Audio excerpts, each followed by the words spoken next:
It's on vinyl and vision.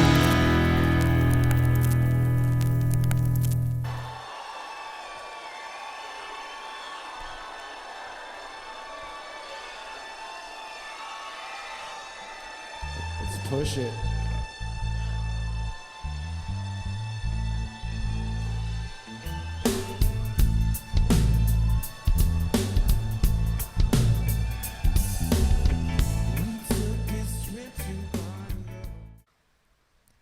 Hey folks, thank you for tuning in to our latest episode of Vinyl and Vision. I'm your host, Jimmy Drab. Welcome to my show. This is episode 30 with my very special guest, Scott Bejan. Scott is a talented drummer. He is best known for his work in Badfish, the tribute to Sublime.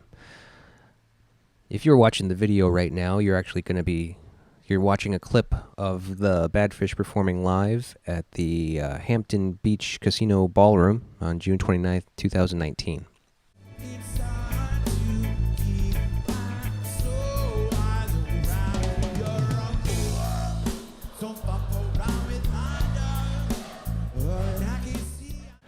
But Scott is a great guy. I was very happy to have him in here. I have to say thank you to Joel Hanks, the bass player for Badfish. He was my contact initially. I reached out to him and asked them if he or Scott would be interested in being on the show, and he thought Scott would be a great fit, and he was. He absolutely was. It was a great talk.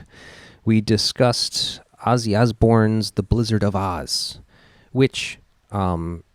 fact that I did not mention in my interview with Scott was that that should have been reversed. The band actually originally started off as being called The Blizzard of Ozz, but after the album came out, which this is the debut solo record of Ozzy Osbourne, which should have been The Blizzard of Ozz, after the artwork came out and they enlarged the Ozzy Osbourne and shrunk down the Blizzard of Ozz, and everyone just thought it was Ozzy Osbourne's solo record. So, it stuck.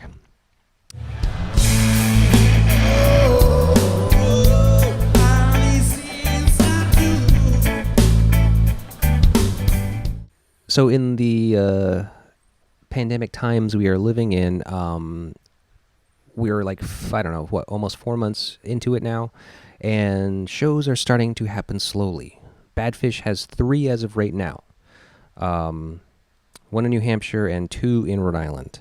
And they're right around the same weekends, I believe late August, 21st, 24th, and 25th, I think. I could be wrong. Check their website, badfish.com.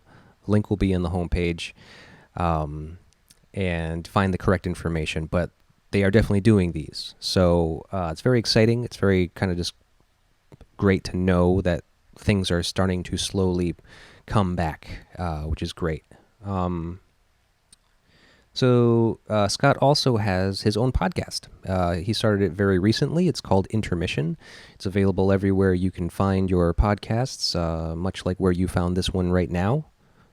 So you can go find that, subscribe to that. It's him basically speaking with musicians that he has met or has a relationship with from the band Badfish. You know, members of bands that they've been on tour with or shared bills with all across the country. And it's pretty interesting. So take a listen to that. And visit our website, psychicstatic.net. The store is open. We have a bunch of records in there. I'm actually still working on records, even though I am currently on vacation. Find the shirts. We have the Psychic Static and the Vinyl and Vision podcast shirts available there. I welcome people to discuss with me. Send me messages on the website, psychicstatic.net. You can actually send me comments through there. Find me on social media, Instagram, Facebook, all that stuff. Psychic Static and Vinyl and Vision both have pages. Thank you for listening, folks. Thank you for watching. I appreciate everything you do, and do all the things you do with the internet. Please like, subscribe, share, follow us on the social medias, and enjoy. I'm gonna come down with the new lyrics. Get hip, don't slip, your knucklehead. Racism is schism on a serious tip. You don't believe me, then I'm gonna bust your lip. beer store. They offered me some, so Oh, cheers. that's cool. Cheers, Yeah. man. Yeah, this is great. Thanks for having me. No problem, man. Welcome to the show, and thank you for coming and doing it.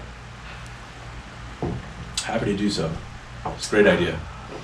Yes, and a beer is nice after a nice hot day like today, man. Oh, dude, it is something, man. It's brutal. What were you doing today? In fact, I had to take the Badfish trailer up to Smithfield. So I live down in South County, in South Kingstown. And our rehearsal space is in North Kingstown, kind of in between where you are and I live, in fact. But I had to bring our trailer up to Smithfield to get it looked at, to get a few things taken care of that had been neglected, and it's kind of just been sitting there. So we do have a few shows that are booked, some outdoor things. I noticed that in August. Yeah. They just got announced over the last couple of days.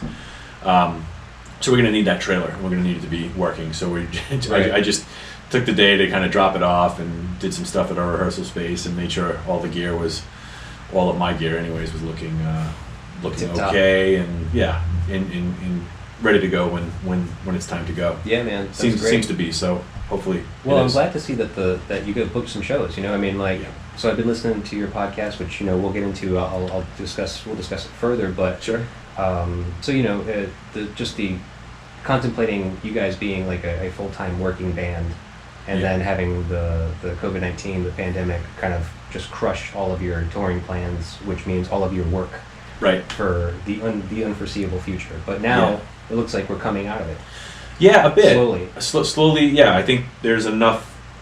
Maybe with the past couple of weeks, everyone's a little bit nervous again about like a second wave, and certain states are in worse shape than we are in Rhode Island. So we're hoping that everything stays kind of cool. But as far as like outdoor shows, especially in these the two that we have anyways, are kind of like drive-in scenarios where you can drive in. I think the one in Westerly is like literally at a drive-in theater where you can drive in, and I believe they project the show up onto their screen, which is kind of will be a neat thing. So we play on a stage, but if we're not visible to all the cars that are parked, it's still projected up onto the screen. So that's like a really cool thing that I've kind of like a big festival. Like a big festival. The big screens, the jumbotrons, whatever. Yeah, exactly. And you can't really see the band on stage at those big festivals anyway, so it's not going to be any different, except for it's going to be in Westerly, like Musquamaket or somewhere near there. But I think both of these outdoor things are safe enough, and they're taken care enough with their like social distancing precautions, so that we feel comfortable, because we definitely don't want to be a part of anything. I'm sure everyone's heard of stuff around the country where there's like a festival where people are just kind of being careless about it, and we don't want to be really part of that. So as long as everyone's doing their best to follow the precautions, we'd love to play some shows. Yes, absolutely. After all this time, that sounds great. Yeah, I've been hearing about comedians doing that. Yeah. And I'm just like, okay, that's cool. It's like it's just an inkling of hope that things will get back to normal. Yeah. Or at least we'll have the opportunity to get some live entertainment. Right. Which is pretty much needed, I feel. I mean, I would love to go to a show at this point. Oh God, yeah. I'm sure there's a lot of people that feel that way. Yeah. Did you have shows this summer or tickets to shows that you had to just bail on? Obviously, they canceled and. Well, it was actually like the very beginning of March. I didn't have tickets, but I was planning on going to a show down at AS 220 to go see this band called what's the name now? Forgetting the name. The Way Out. Okay. Nick Seidler's side project band from Daughters. That name sounds familiar, but I'm not. I guess I'm not Daughters too is the kind of hardcore thrash band from Providence. Yeah. They're making a killing right now too. Yeah. But his side project is this little like band, kind of reminds me of the Cure, like early Cure. Oh wow. Yeah, it's kind of like 80s, kind of it's not synthy because they don't have any synth, but it's all guitar, bass, and drums, and that's it. But it has that vibe. It does have that vibe, yeah. Oh, I'd love to hear that. Sure. Yeah. I got the records in the house, and cool. Yeah. I'll link it some to you or something. I'll send you the link to the streaming. So we were just talking about trying to catch up a little bit. You asked me if my band, the Comic Superheroes from back in the 90s, had played with Badfish, was it? Like in the 90s? Were you guys around in the mid-90s? We weren't around in the 90s, but yeah, because I don't think we did play together. No? Because, so I quit the band in 2001, I think. Oh, and that's when we started. Really? So maybe you did. did the band continue on? Yeah. Beyond that, so then there may have been times when we did. Yeah. I mean, I may just know comic book superheroes from being a band in the '90s. Were you a Rhode Island-based band? Yeah, we were from Cranston. Okay. And I think that Ferris Rahani was a guitar player with the Superheroes, and he went to Cranston West. Him and his cousin Basil. Okay. So I think because you guys went to West. Did No. somebody in the band go to Cranston West? No. We I'm from Woonsocket. I went to Woonsocket High, and Joel, our bass player, South Kingstown, and Pat, our vocalist and guitar player, he's Newport, so he went to what's this high school in Newport? Newport High. Yeah, let's call it Newport High. It'll come to me, but in Dorian, who plays keyboards and does samples and guitar for us, he's also from South Kingstown. So there's no like central Rhode Island tie for us. It's either like Woonsocket or South County, Newport, Aquidneck Islander kind of thing. So but there is connections there somehow. So I used to play with Sage Francis and AOI. Oh, okay. And I think we did play with AOI. Okay, that's. Yeah, I remember like a New Year's show especially. I think, wow. Like, the Met Cafe. Yeah. Okay, that's it then. Yeah, that's it. All right, that must be it. That's how I really know you guys. And I'm sure I just heard the name, and you're looking at the Phoenix, and there you guys are, and maybe there we are, or something like that. So there's a connection. Yeah. So I think we started like a little earlier than you, because I remember starting that band in '95. Like, so I was 15 years old when we started playing out. Yeah.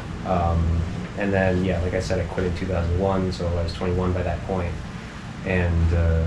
We done a bunch of shows all around. Right. But we never got to play with Badfish. You guys weren't around before I quit, at least. So. Okay. Yeah.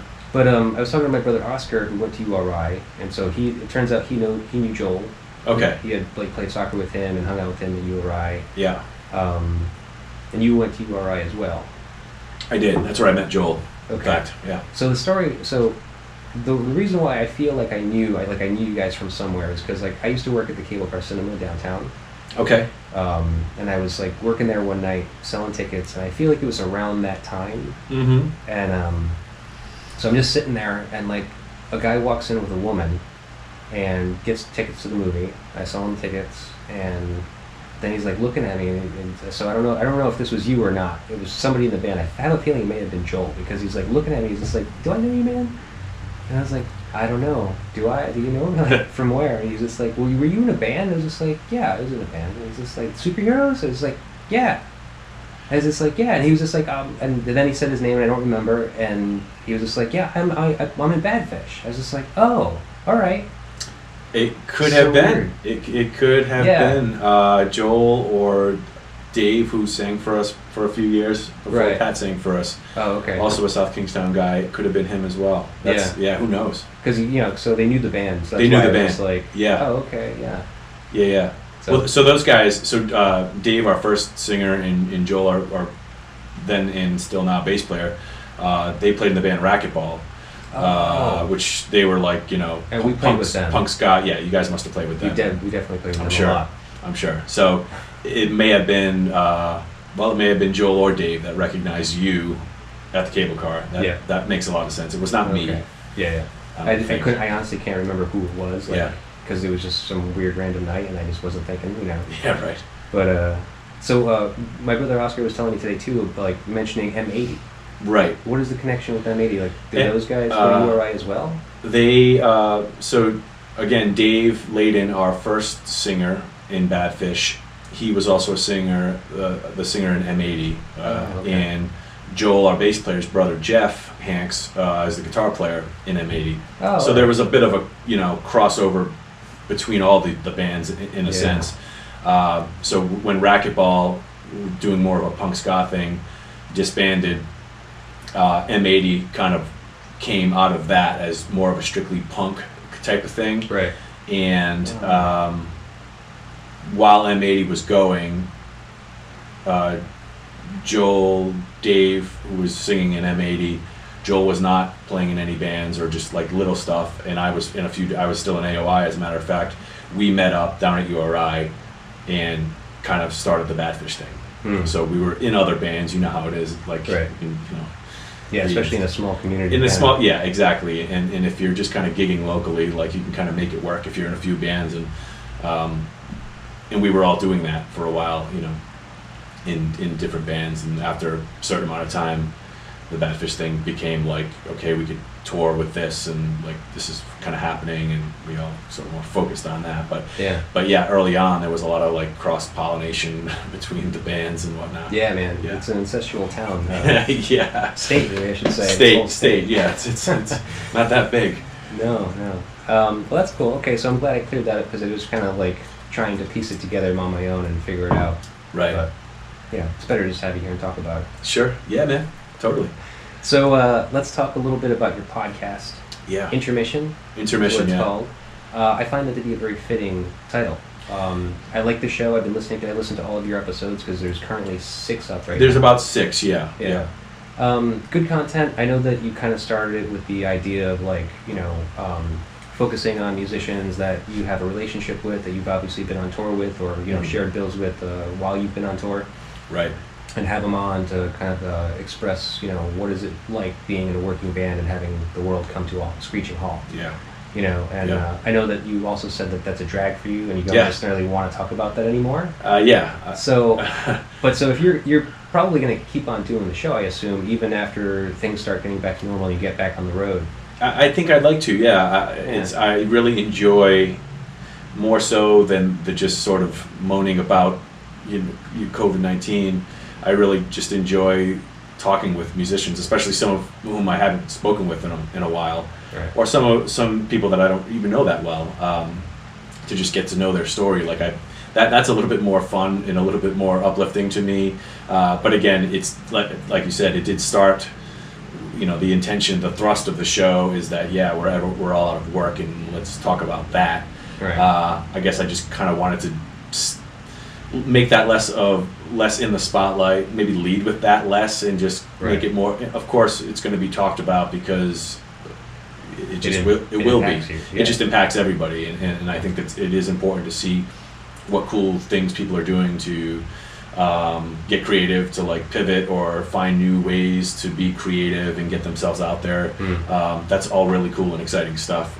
But yeah, it's just, the whole thing is a drag, right? Podcasts aside, like right now is just sort of a drag for like a working musician or people in the entertainment industry, or just for everybody, right? Everyone's feeling it. So I guess I just sort of I kind of wanted to just steer away from the gloom and doom a little bit. After a few episodes. Yeah, well, even those first few episodes, I mean, I wouldn't say it's very doomy. I would not try to. Good. Yeah. No, it's cool because it's still getting used to, like, you know, conversation between artists. Yeah. Exchanging ideas, you know. Yeah. And that's virtually what I'm doing here, except, you know, we focus on the record. Right. So, Yeah. I like it. I think it's good, and it's like I was saying, I think it'll tie in even if you take it on the road with you, because, you know, obviously you're going to get back on the road eventually, and you're going to start hanging out with these musicians again. Yeah. You'll be in green rooms, whatever, just needing to kill time. Yeah. So you do it from the road, and it's still called intermission because it's between the sets. It's between the playing. Yeah, it still kind of applies. Yeah, absolutely. Yeah. Yeah, I think it's great. Cool. Yeah, thanks. I'm glad you like it. Yeah, man. Yeah. Yeah. And I hope everyone else checks it out too. Yeah, I hope so too. It's everywhere you get pods, you know. Yeah, it's on all the pod iTunes, outlets. Yep. Sure. Yeah. I wanted to ask you, like, you know, a little bit about yourself. So you told me you were growing up in Woonsocket, Right. Rhode Island native your whole life, basically. Yes. And so what? You're the drummer for Badfish. Right. Have you always been a drummer, or did you ever play any other instruments? I've always been primarily a drummer. Probably since I've been drumming, I've always been dabbling in the guitar, because there's always a guitar around the house. So I'm able to competently play guitar chords and play along with songs well enough, but my primary instrument is drums. Lately I've been trying to get a little bit better at piano and keyboard while I've been home, just kind of practicing those skills. But drums is, for me, always, that's my primary focus. Yeah. Yeah. Oh, cool. And so what age did you start learning? I was in 5th grade, so I don't know what age that makes me. My youngest is going to 5th, so 10. 10, okay. Yeah, I 9 think or 10. depending on when Yeah. you were born. Right. Yeah. So about 10 years old is when I started playing, and it was really fun. And that the reason I picked the album that we'll talk about is those very early years of me playing. So my father was a drummer, still is technically, and he always had a drum kit in the basement, and he would put records on, and he would put headphones on, or just crank the speakers, and he'd sit there and play along to Zeppelin and Steppenwolf and Black Sabbath and all this stuff. And I used to just sit downstairs in the basement and watch him do that. And when I finally decided I wanted to do it, that's what I did. I did the same thing. And this is one of the record that we'll talk about is one of the ones that I would always strap the headphones on and play to. So that's how I got my start. Is really playing along to records and tapes and eventually CDs. Yeah. You never took a lesson? Oh yeah. Eventually. I eventually took lessons. Yeah. Oh, okay. I eventually took lessons. I want to say. Yeah, maybe when I was 12 or 13, I started taking lessons. I'm just sort of ballparking here because I don't know. I can't remember exactly what age it was, but It was after you started kind of like getting a feel for yourself. Yeah, getting a feel for it and just knowing that I had the interest in it, where I wanted to kind of take it to the next level and really get some instruction. And a guy, Woonsocket native, Tom DeZonia, who plays drums, he did then play in the band What Matters, who people might know if you've lived in Rhode Island like forever, because they've been playing forever. And he played drums for What Matters at the time when he was giving me lessons, and then he didn't play with that band for a while, and that band still plays, and he's back with them playing drums. Great guy, great drummer. He turned me on to John Bonham and Led Zeppelin, and I'm forever thankful for that. To him for that, because it's that kind of like changed my life as as a musician, as a drummer, as a music fan. That like really just gave me like this, I don't know. It really put me in that headspace of yes, this is like what I want to do. Like I want to do this. And he was a Woonsocket guy, and I took lessons through him for a while. Then a couple other guys down the line. Played a little bit in high school, band, jazz band, all that good stuff. And then cool. And then got into forming my own bands while I was in high school and then beyond. Right. Yeah. Cool. Yeah, then like the rest is history, as they say. Sort of. So your dad was a drummer, and so he still is, you're saying? Does he play with anyone? He plays. He and some. So he works at he's like an investment banker, and he was in politics for a while, and so he knows like soup type people. Let's just say, for lack of a better term, like more professional types. Right. But some of the guys he knows are also musicians, or were when they were younger and wanted to start playing again. And over the past couple of years, in fact, just up until the pandemic, really, they would get together once a week and jam on tunes and stuff. And I, hooked them up with like, oh, I have a snare drum for you, and let me get you a couple of these cymbals that I don't use anymore, and just like, let's piece together a drum kit for you. So lately he's gotten back into it, but he played when I was younger, frequently just in the basement, and I think probably in a couple of garage bands when he was younger before I was born. But then later in life, midlife for him, kind of got away from playing drums, and I was really psyched that he got back into it as of late, and I'm sure they'll get back to doing their thing once it's sort of like acceptable to do so. Right. That's cool. So that's great, man. Yeah. I actually, I'm not a drummer, but I like to play drums, and I can't set up a kit in here yet. At some point I gotta soundproof this, and this will be it. And then I do that. I used to just fucking put music on headphones and just play along with it and just bang away. Right. It feels so good. It does. That's a good exercise. I'm realizing that now that we have shows coming up, like I need to do that now, because I haven't played in a this is the longest I've ever gone without playing drums really consecutively. I've played a little bit, I have a little like recording set up, so I'll record ideas, but that's nothing like, an hour and a half of playing straight drums, performing. So I think I need to strap the headphones on and get back to. Yeah, man. I need to just practice to some really fast punk rock stuff to really build that endurance back up, and then hopefully I'll be good to play the Sublime tunes. Cool, man. Yeah, I think that's a great idea. Would you play to this? Mm-hmm. You give it a shot? Would I play to that then or now? To practice now. Oh, absolutely. Yeah. that's what it got me thinking about it, because it was already on my mind that I need to do this. I need to get my limbs and muscles, get the chops all back. And of course, when I think about strapping on headphones and playing along to music, this record of this genre, especially early 80s or throughout the 80s, rock, metal, stuff like that was just stuff that I still love. But I would definitely do that now to get back into it. Yeah, cool.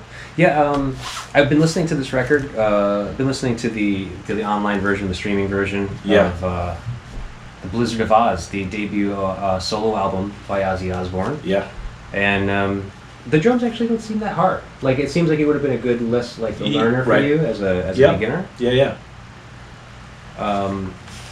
It's a good record. I mean, there's obviously a couple of few well-known songs on this record. So I've been enjoying listening to it. I've never been a huge Ozzy fan, but I've always been a Black Sabbath fan. Okay, yeah. And so a little bit of the history behind this record was that this came immediately after he was just dumped from Black Sabbath. Correct. So yeah, he was kind of on the motivated to kind of try to outdo them, basically, at this point. And so he found amazing group of players, Randy Rhoads most notably on guitar, right.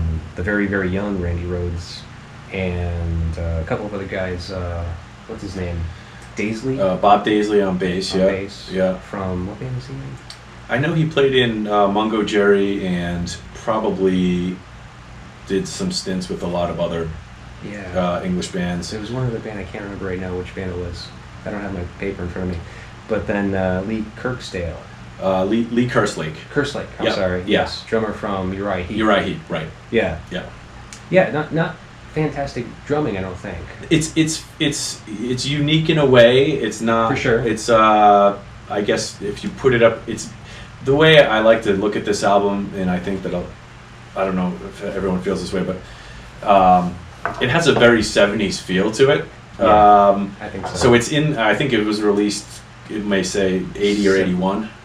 In the U.S., 81. 81, okay. In the U.K., it was released in 80, September 20th, 1980. Yeah, so, when you listen to 80s Ozzy, or 80s any band, there's a certain production quality that goes with the drums and the guitar sounds and vocal sounds. To me, this album seems like it's still in the 70s, and I think the drumming, especially on this album, is very... kind of evokes that 70s vibe. The drum sounds in particular, I would say so. are not big. They're not huge. They're kind of small in a way, but they still have an aggression to them. A little tinny, kind of. Definitely tinny. Yeah. I'm not a fan of the sound of the drums, but from a nostalgic point of view, I'm a fan of the drumming and some of the stuff that he does. And if we listen to tracks, I'll nerd out over this or that drum fill. It was a toss-up for me between this album and his second solo release, Diary of a Madman. I almost listened to that today. Oh, so when you listen to the intro of the title track, Diary of a Madman, it's called Over the Mountain, is the first track on that album. The drum fill that intros that song is awesome, and it's just so well known. If there's any drummers listening now, or if there's any drummers out there at all, listen to that. It's just a cool, really great signature kind of drum fill that brings in that tune. And I was thinking, maybe that's the album, because I listened to both. They almost sound like the same album to me. To me, they're like a pair. They're the only two Randy Rhoads albums. Right. In fact. Yeah, he passed away. And he passed away, sadly. But I chose this one because this one is definitely the one I had those headphones on more, playing along to the whole record. Yeah. Cool, man. Yeah, well, either would have been cool. I know I have listened to Diary of a Madman before. I actually had a copy that I have since sold. But I sell the record, so I mean, it's just like a revolving door for me. I get these records, I'm listening to it, I'm less great. I love it. It's like a little foster home. I get these records, I clean them up, I listen to them, make sure they sound good, and then they go off to their forever homes. Okay, so you're more of a record type of guy than I am. I mean, I have a player and I have a collection, but I assume that you take it a little bit more seriously than I do, which is totally fine. But it makes me embarrassed, possibly for the quality of the. Oh no, don't worry about it, man. No, that's cool. Okay. I mean, I'm not like an aficionado or an audiophile at all. Okay. I got into selling the records kind of like by accident, you know. Like I found some, and one day I was just like, I wonder, like, okay, so the story is I went to this yard sale in Cranston. And very, like, impromptu. I didn't even plan it. I was just, like, driving by, I saw a sign, I was just like, oh, cool, let me go see if there's anything good in there. And I'm going in, and it's late in the day. Now, these places get wiped out during the, like, early hours. Like, that's what I've come to know now after, like, doing this for a while. And I just, early afternoon, I just show up, there's people milling about. I just go into the basement, and I see this, like, Tupperware bin just full of 45s. 45s, mind you, not even, like, a full-length album. Right. So I'm just flipping through it, and I find 5 that I like. So I pull out these 5, and I bring them upstairs. I ask the lady, like, how much do you want for these? And she's like, well, let me see them. So she looks at them. She's like, oh, okay, you got some. I forget what the other ones were that I got. But she was just like, how about $1 for all 5? It's like, all right, sure, give her $1. Come home, and one of them was Alice Cooper, a promo copy in the Warner Brothers sleeve, like the green sleeve. And it was in perfect condition. It had never been listened to. Like, I could tell just by looking at it that it just sat in that Tupperware bin for God knows how many years. And it was off of, I can't remember the name of the song right now. It was like Return of the Spiders. Oh. Which was on their 3rd record, I think. Okay. Easy Action. Okay. Early Alice Cooper. Yes. Killer stuff. Yeah, I don't know it that well, but I love some of those early stuff. Yeah, listen to that record. It's a pretty good record. Okay. So when I was just like, I wonder. So I like looked it up on eBay. Yeah. And someone was selling one for $80. Holy shit! I was like, oh, okay. Yeah. Maybe I should sell this. So I tried it, and then that kind of like started the whole thing, and then like almost 3 years ago now, I went to a Salvation Army up in Woonsocket actually. Oh yeah. And this young girl was working there, and she saw me looking through the records. She was just like, "You like records?" I was like, "Yeah." And she was just like, "Cause I have boxes of them back here that, we're not able to put out because like we don't have room for all of them." I was like, "She's like, you want to look at them?" I was like, "Okay, sure." So she brings out like 3 or 4 huge boxes, and I'm just like flipping through them, and I just like find like a gold mine. Like, there's Beastie Boys' Check Your Head, there's the Ramones Mania double album, there's Led Zeppelin's, and there's Pink Floyd's, and there's Prince, and there's fucking Buckingham Nicks, Stevie Nicks, and Buckingham's first record. And just record after record, I was just like, holy, and she's just like, yeah, they're only going to be $1 a piece, so whatever you want. I'm like, wow. So I grabbed like 38 records, I think, that day, and then that got me started because I listed all of those, and I made like $1,000. Wow. There was punk stuff too. There's like Dead Kennedys. Yeah. There was 7 Seconds I had. Yeah.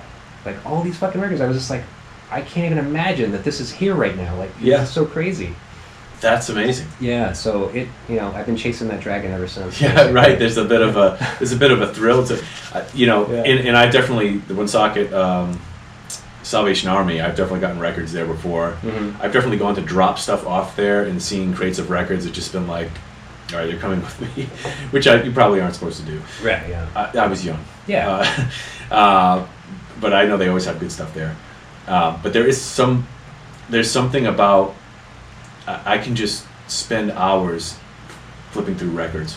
Yeah. I mean, there's something like calming about it to me. Like, it's usually quiet if you're in like a thrift shop, like a Salvation Army, even record shops, because I'll try to hit a record shop when we're on the road or something like that to pass the time. But there's something just really calming about flipping through those records. Yeah. And, there's really nothing like it. Yeah, for sure. Especially when you find something that you really like. Oh yeah. You find that one, that one diamond there, and that's a great feeling. Like I wanted to show you this one. Look at that. Yeah, I actually pulled this one when I was going through Thinking about records, yeah. When I was thinking about what to do for this show, this was definitely on my mind. Well, I pulled this. We already featured that one, but oh, you did. I wanted to because years ago, Sean St. Martin and Brian Mastrobano from the band Hellbent. Okay. Metal band. Yeah. I've heard them. They came on because I had another copy of this, and we had them on for that record. So I don't try not to double up, unfortunately. But well, yeah, there's enough records in the world where I think you can. Yeah, but just look at the condition of this thing. So, what does this sticky note here say? I can't quite read. It's my sloppy writing. It's like I write with my feet. Yeah, I've done. It's just basically saying that it's a U.S. pressing from, I believe, Pittman. So it's an original 1970 U.S. No kidding. Yeah, look how fucking good condition it is. Look at that. There's like no splits in it anywhere. Look at this, yeah. So this was one of those like lucky finds where I was just like, holy shit! Like yeah. Now there's a pressing of this that folds. A gatefold. A gatefold that. Oh my god. I know. Dude. I know. I don't even want to it's okay, go any further than that.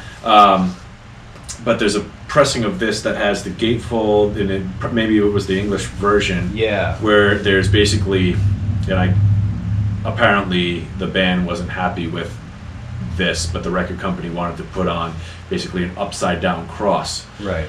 So, I guess they had a love-hate relationship with their satanic sort of. Yeah, they had that weird occult status thing that they were developing. Yeah, man, yeah.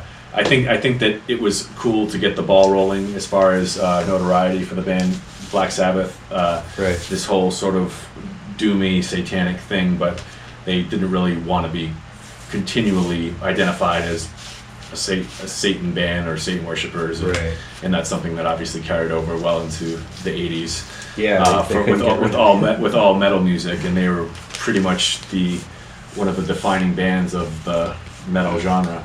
Correct. Yeah, I mean, it's just unfortunate for them because, they weren't really a metal band. It was just like heavy blues rock, really. That record, especially. Yeah. I think that. Well, I guess it all depends on where you. Some people will say that Zeppelin were like the first metal band, and that's always the big debate: Zeppelin or Sabbath, or neither. And then going further for like a band like Judas Priest or Scorpions and bands like that. I mean, the metal that we listen to today, like the really heavy, harder stuff, doesn't really. Right. Besides the fact that it's guitar riffs playing usually power chords and there's some similarities, but when you listen to Black Sabbath's album, that is bluesy as fuck.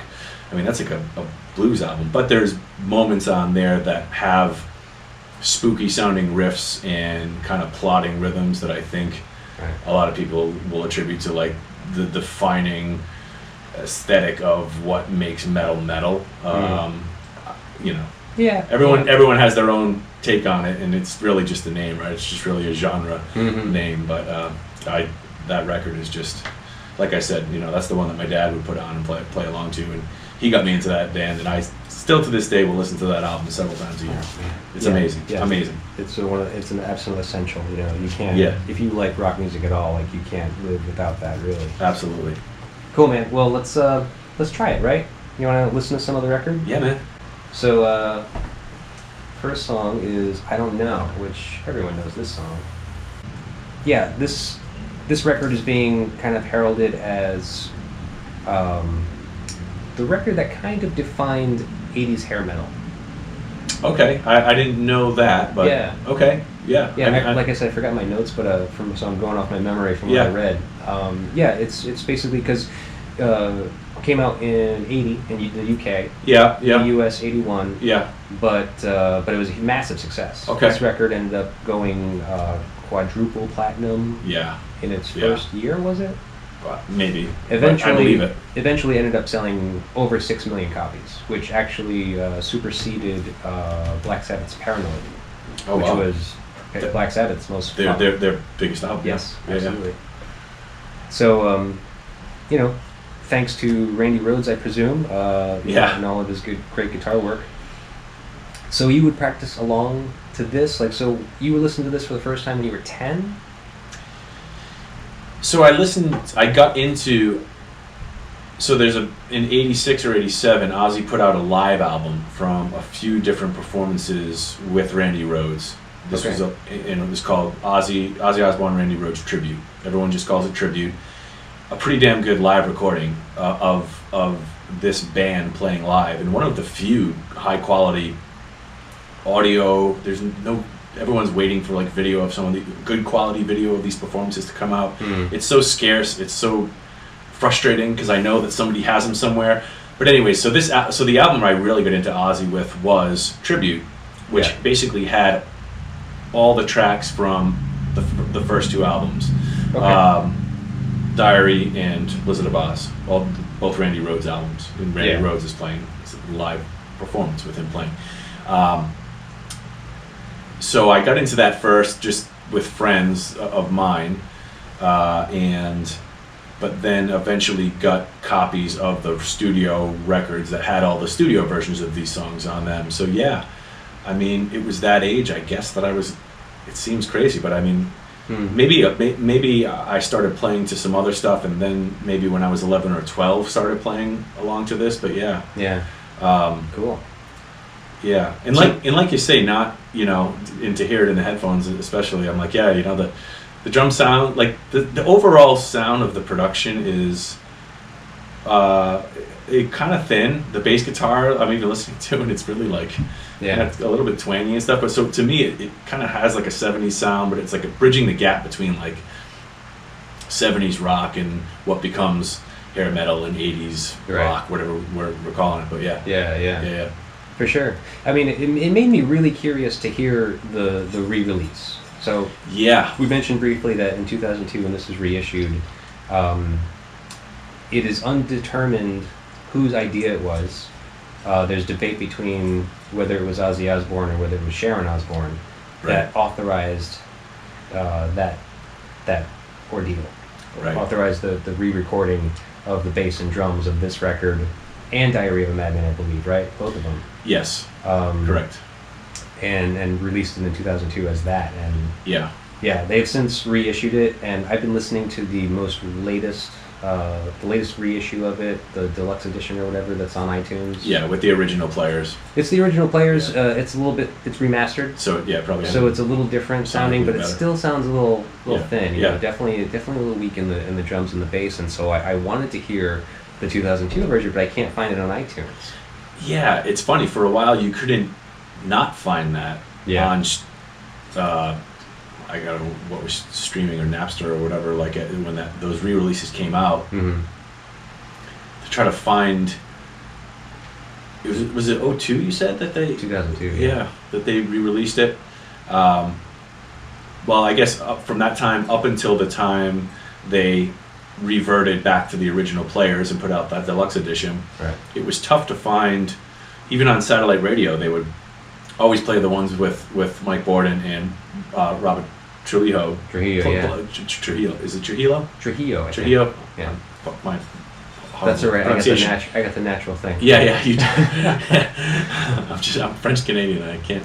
Yeah. So for a while, like you couldn't not find that redo, and then it seems like now it's tough to find the versions with. I guess if you went to YouTube, I'm sure you could find it. I found one. I only found the version of Crazy Train.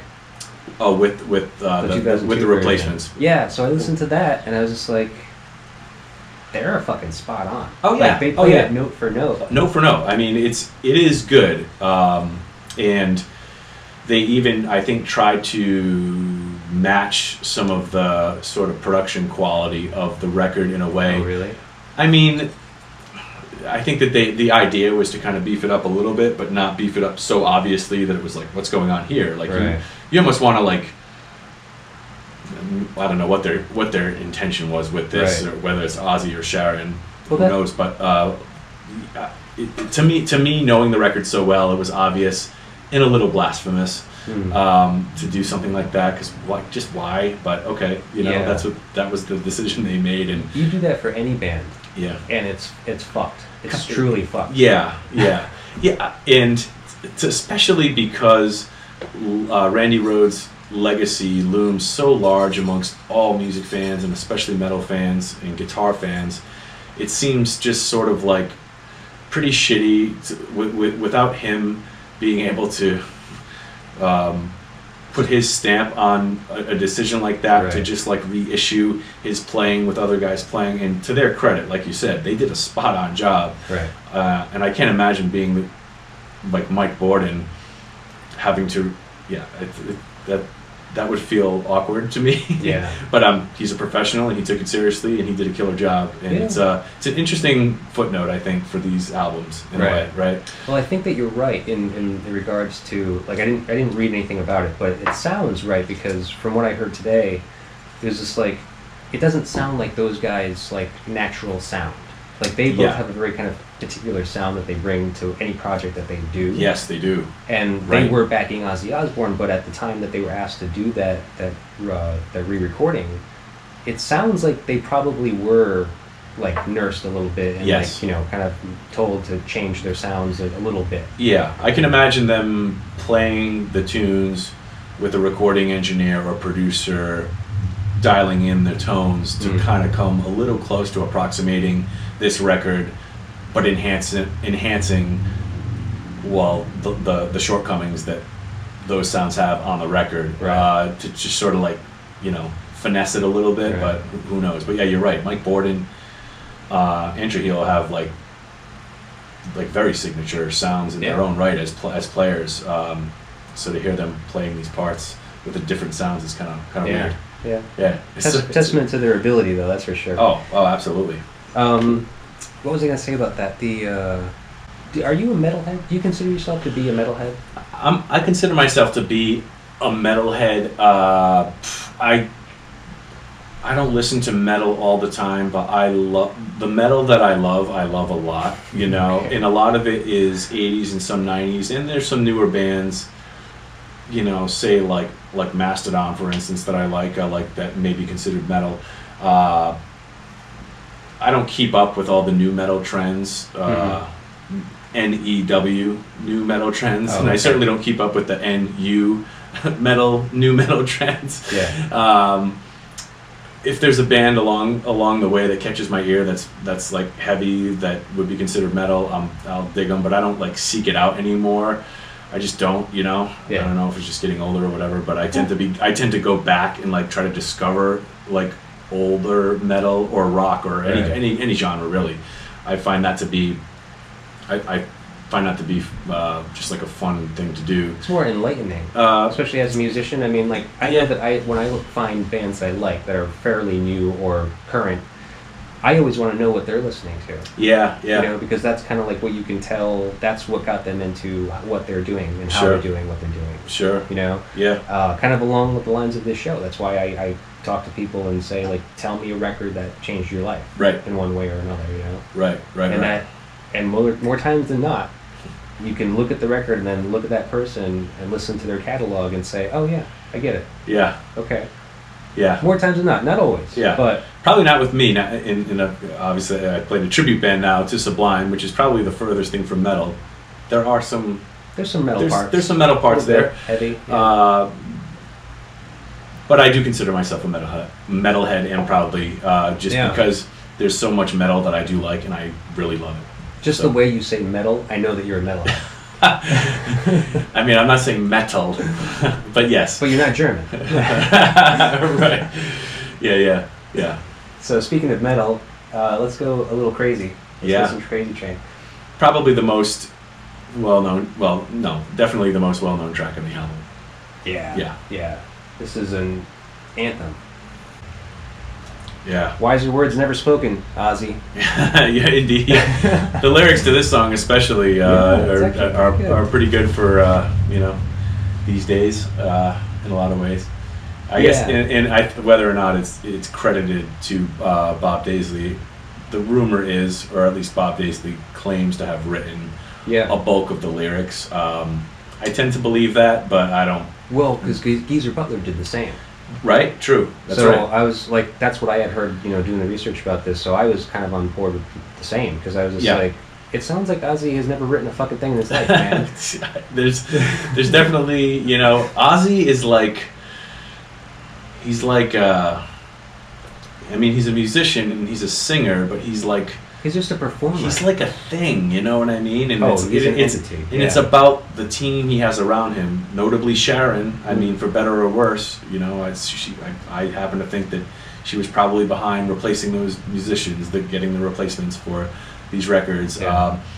And yeah, I feel like he's just he's an entity, and he's able to take what other people offer and funnel it through his like Ozzy entity, and it comes out the way it comes out. I mean, he's, you know, like I was kind of, I don't know, I was being a little critical listening to it, and then knowing that a little bit of history, I was just like, what the fuck, man? Why do people like Ozzy? It's like, he's not even a musician. He's never written a song in his life. And then I was thinking, like, okay, he's contributed to some degree, probably lyrically only. I don't think he knows how to play any instruments.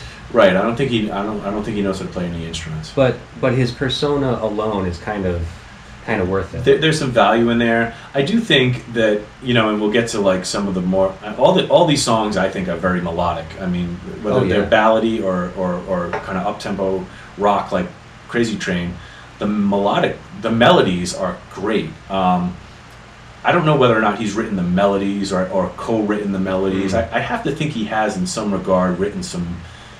Well, I guess I just like to think he's written some of these melodies, but for a song like Goodbye to Romance, it's kind of I mean, he's always been very clear that he's a humongous Beatles fan and appreciates the Beatles' sense of melody.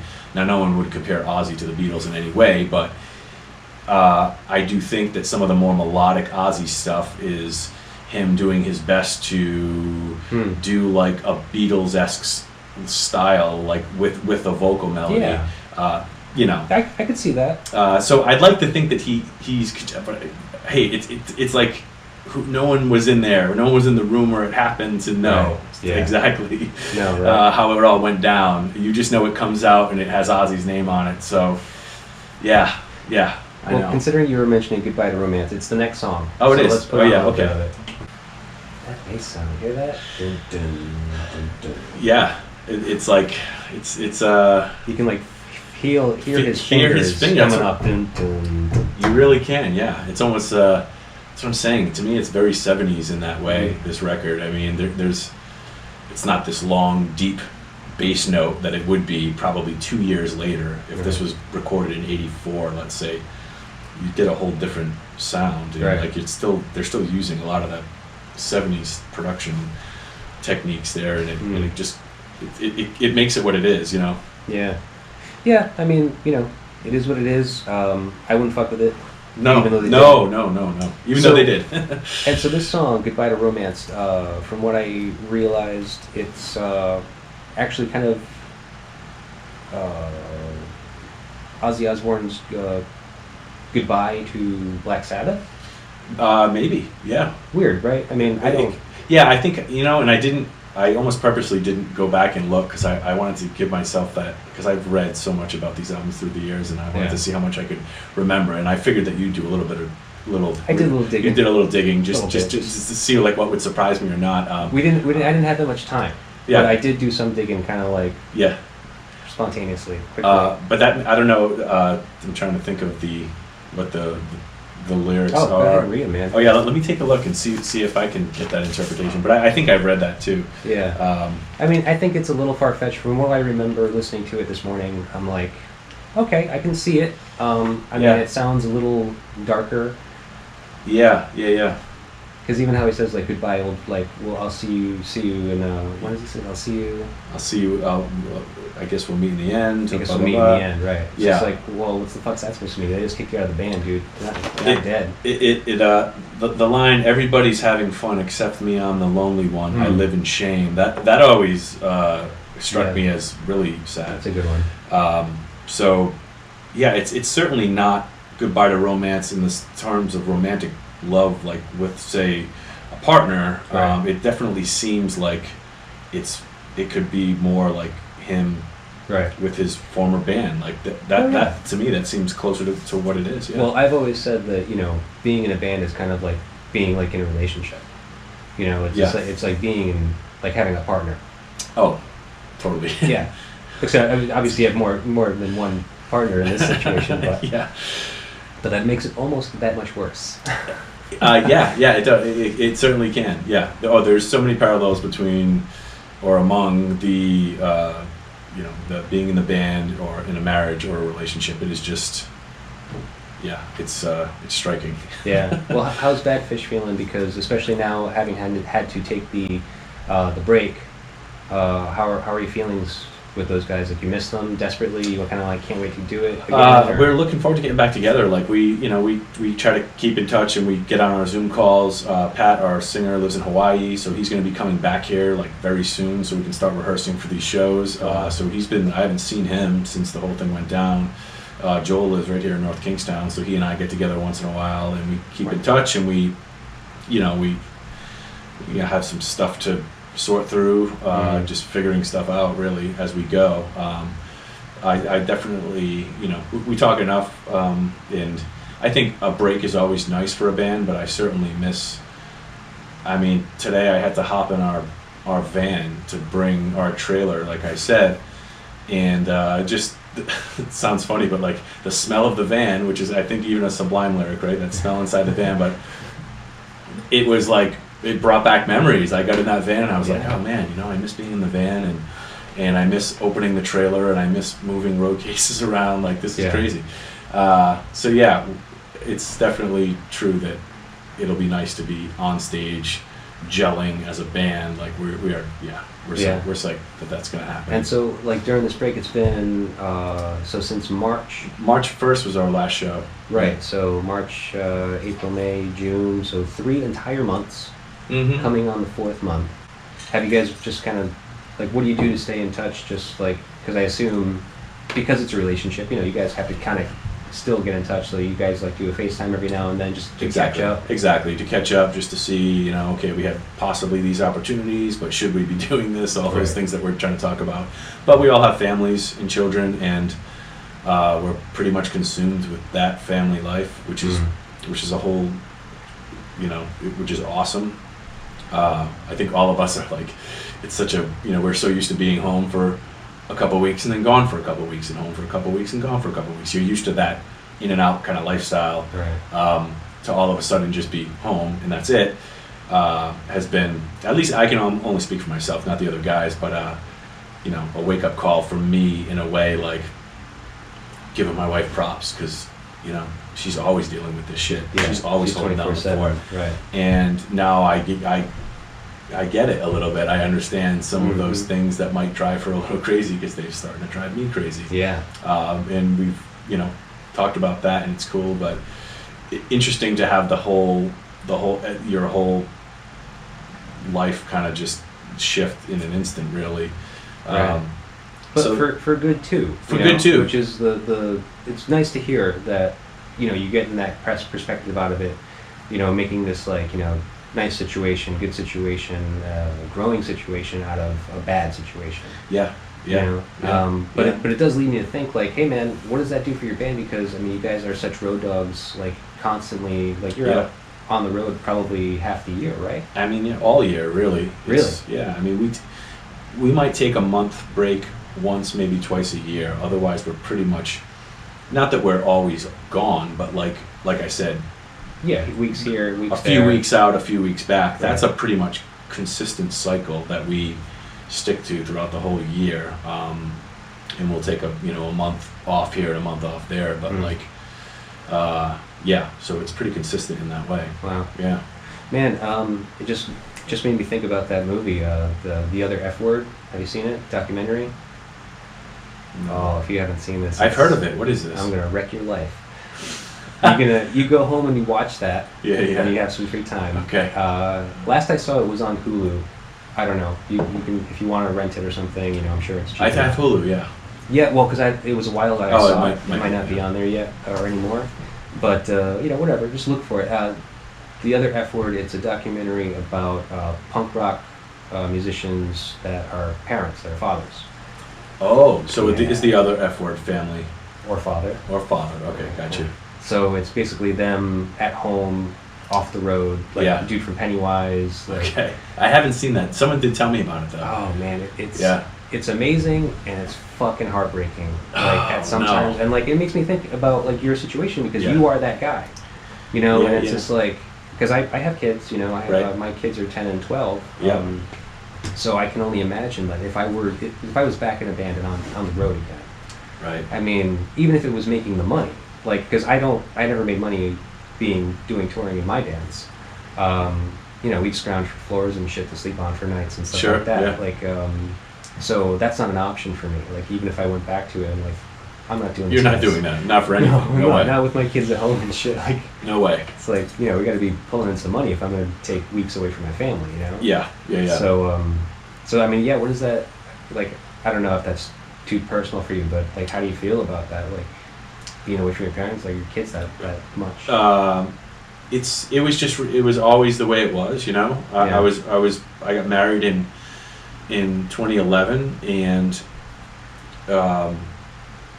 when I got married to my wife, her daughter, who became my daughter, was 4 at the time. So I had a daughter right as we got married, and that was amazing. Mm-hmm. So I've always had, and then my son just turned 6, so 2014 he was born, which was a few years after we got married.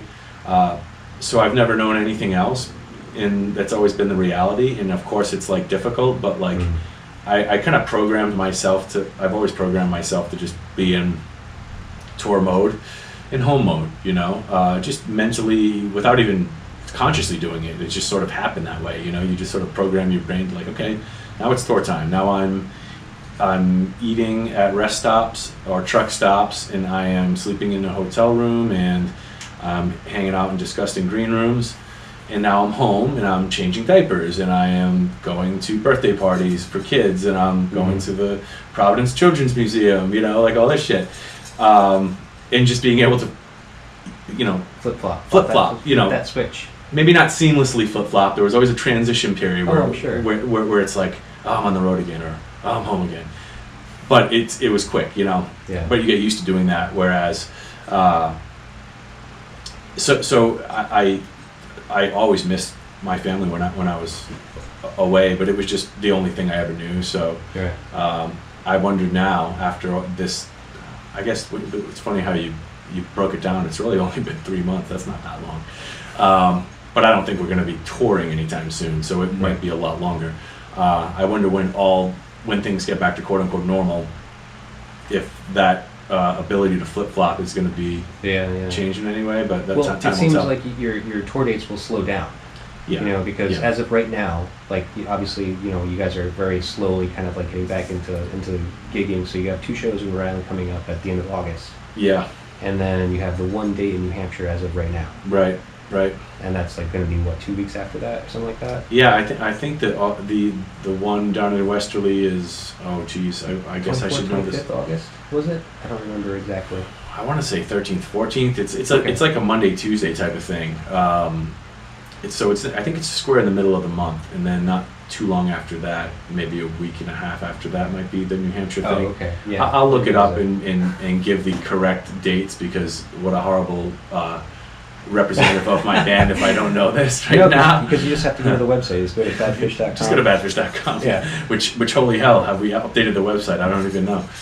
Oh boy, this is something else. It's like looking at a bunch of old men, like. Hey, how does this work? You were right. How do I look at what? See, you know better than I do. The 24th and 25th in Westerly, Rhode Island, at the Mesquamaket Drive-In, and that's awesome. And the one in New Hampshire is. I'm still looking for you. You're calling up the dates. Well, I'm able to, log in as me, as the band. Yeah, I have to search you. We've got the show in the books, blah, blah, blah. Interesting.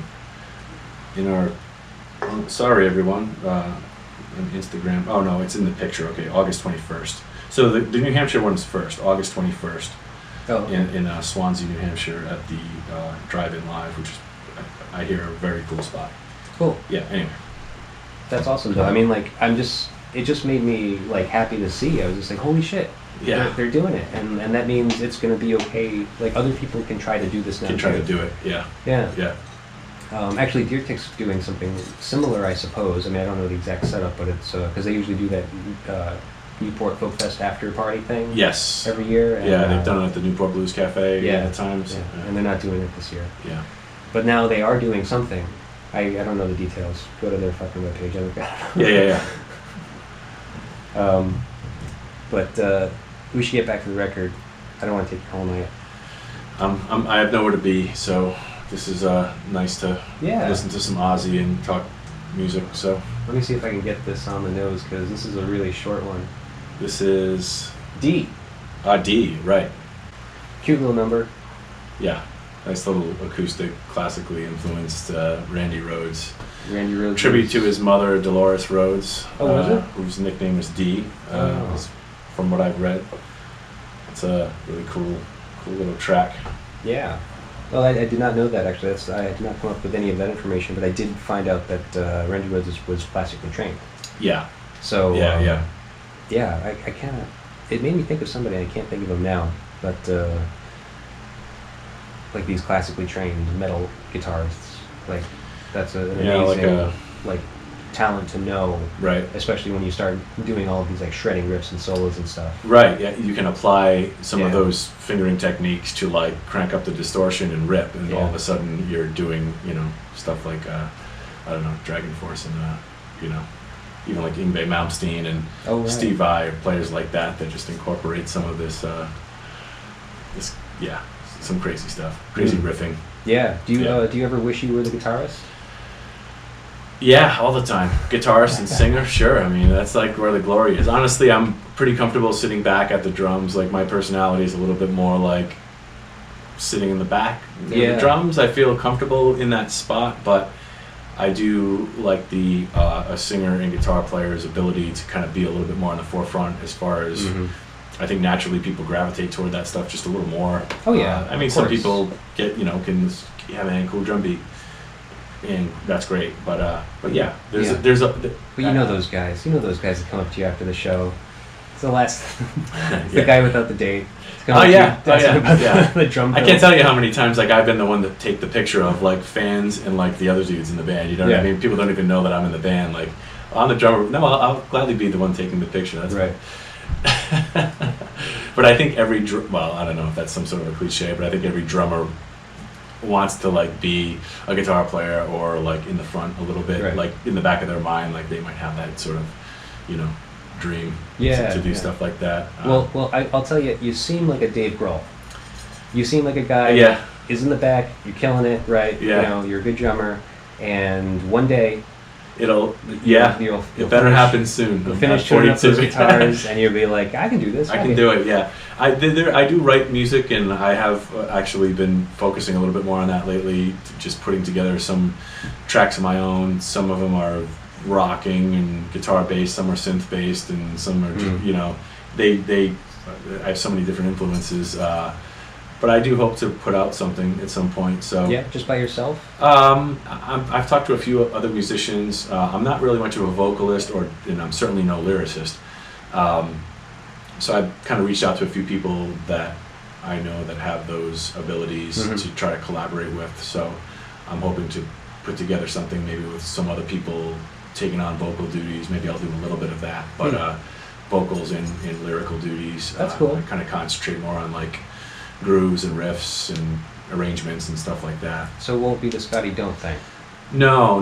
That was something that was the Badfish guys basically doing some original tunes. You know, most of which that was written by Pat Downs, our singer.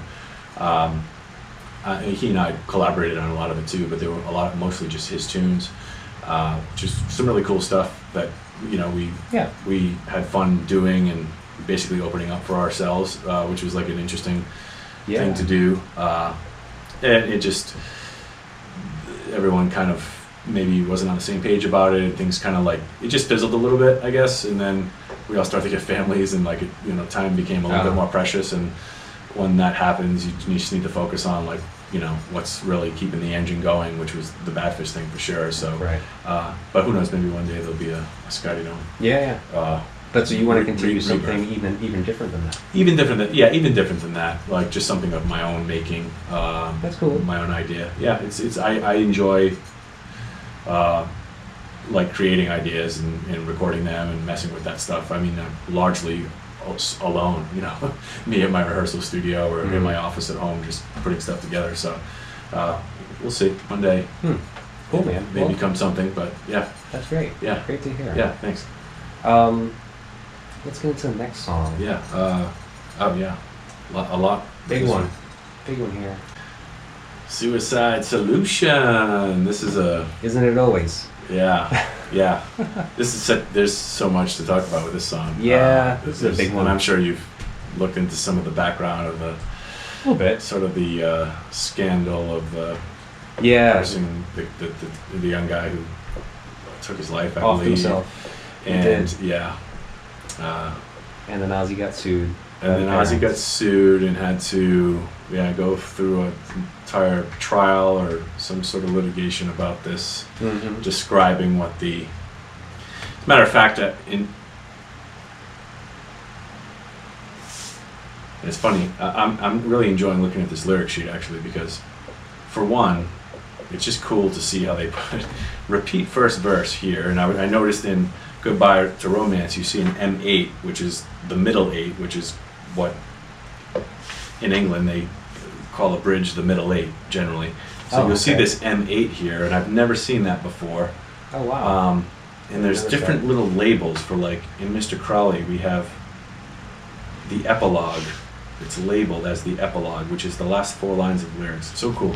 But sorry to get off on that tangent, but okay. What it made me think of is there's an Ozzy documentary that was, I remember when this came out on VHS, it might have been like the greatest day of my life when I was in, I don't know, maybe I was 15 years old, right, when this came out, and it was called Don't Blame Me, and it was basically a spanned Ozzy's entire career, but he talked a lot about the lawsuit about the song.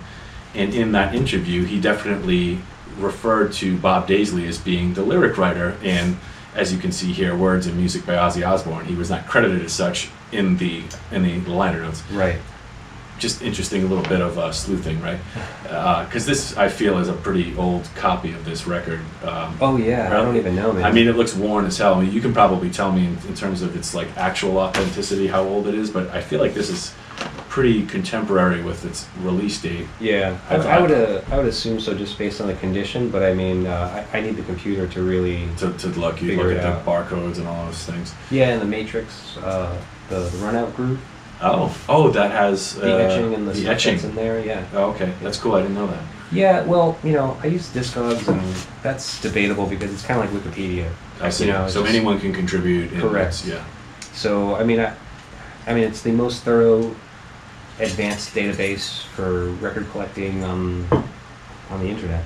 It's the only one you can really use for any information, and I don't know. It seems pretty good. I mean, It's ridiculous how many variants you come up, like when you search like a really big record, like this one. Yeah. Oh, now you research that on Discogs. That's Led Zeppelin's 3 for those who aren't watching. And there's fucking like hundreds. There's like 600 fucking copies. Now, obviously, you can narrow it down a little bit because if you look over that record, you open it up and you look at it, you can tell very easily and quickly it's a U.S. pressing. Okay, that's the first thing you want to look for. Is it from the UK or is it US? Right. And then another designating factor is the catalog number. This one... May I? Yeah, of course. That one, the catalog number, you can correct me if I'm wrong, on the front cover, on the bottom right corner, is it SD 7138? 7201. Close enough. Yeah, pretty close. Because the other later variant is the SD, and then it's a 5-digit number. It's a 119 something or other. I see. And what does SD stand for? Do you know? I'm not sure exactly. It can come up anyway. Like Warner Brothers early ones are typically BSK. So like B52s, it's BSK something, and I don't know where they come from exactly, but like some labels have some that are closer to their initials or like something that seems like their label name. Right. But I mean, they can be anything. Lately, they're just like a group of numbers, like no letters at all. I see. So it's a little harder, a little more tedious on the eyes. But yeah, so you know, there's ways you can kind of narrow it down quickly. Yeah. And then from there, you're like, okay, now let me go check out the run-up group. Let me get on the computer and let me see what information I can come up with. See if I can kind of tell. A lot of them have the same like pressing plant codes. Like, let me look at this one quickly. Because I've had some Jet Records releases before, you know, from like ELO or that other Ozzy record I had, The Diary of a Madman. Mm-hmm. Right now it's a little dirty in here. I can't see it too well. It does say mastered by Alan Zentz, Los Angeles, California. And then the only other thing I can see is like it looks like a C that's stamped. So that could be like the Carlton pressings. Like Carlton pressings, like it's a pressing plant in the U.S. somewhere. I don't remember where. Mm-hmm. And but they did a good portion of the major releases back between like the 70s and 80s. I see. So you know that's another way to kind of like narrow it down. But you know then you got to get into the nitty gritty of it. And yeah. And I can't do that here. I would need my computer. Right. Did we do Suicide Solution yet? We did. We did. Okay. So yeah. I'll flip this. Yeah. But yeah, I mean, you know, so that's kind of how I come up with that stuff, and that's basically how I end up doing pricing ultimately. I see. You know, because obviously, like this Black Sabbath one from 1970, like this is one of the very first U.S. pressings that was circulating. You Wow. know? And considering that condition, I'm just like, it's actually on my website for like $34 right now. Is it free really? shipping? Yeah, and that's not a lot. Like the first pressings of Black Sabbath on Vertigo Records from the UK, kind of like what you were saying, the Great Gatefold with the black inside. Those go for hundreds. Yeah. Depending on the condition. I mean, Right. you'll get 100 for it if it's shit, if it's like torn up and beaten. Yeah. Just because of its age and its authenticity. Right. Wow. Yeah, it's crazy. It's so cool. So I mean, I don't know. I probably could get more for that, but I'm only asking that much. Well, I might leave it with it. I have cash on me, so we'll see. If you want, I mean, that's up to you, man. Let me see, because I got a bunch of good stuff recently, so I've actually been kind of like excited to kind of go through it. The next song, Mr. Crowley. Yeah. Fade out on that. Yeah. I gotta ask, can you play a touch of the intro to it? Sure. Because the intro is so kind of important to this song. And I have a funny story about the guy who played it anyway. Well, Okay, let me see.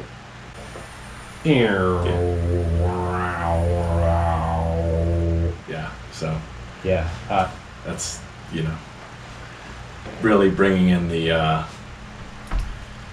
doomy, But it's operatic. it's, It's like it this, is. I think that's what is part of the influence of the 80s hair metal. Like Sure. that, like how this fathered in that.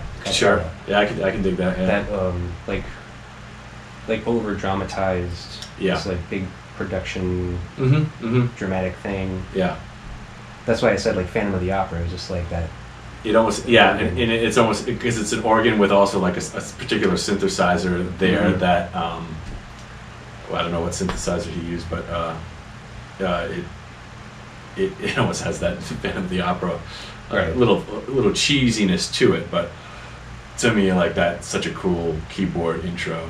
And Don Airey, who was the keyboard player who played keyboards on this album and a couple other Ozzy albums throughout the years, and he's played with Deep Purple and other bands. And a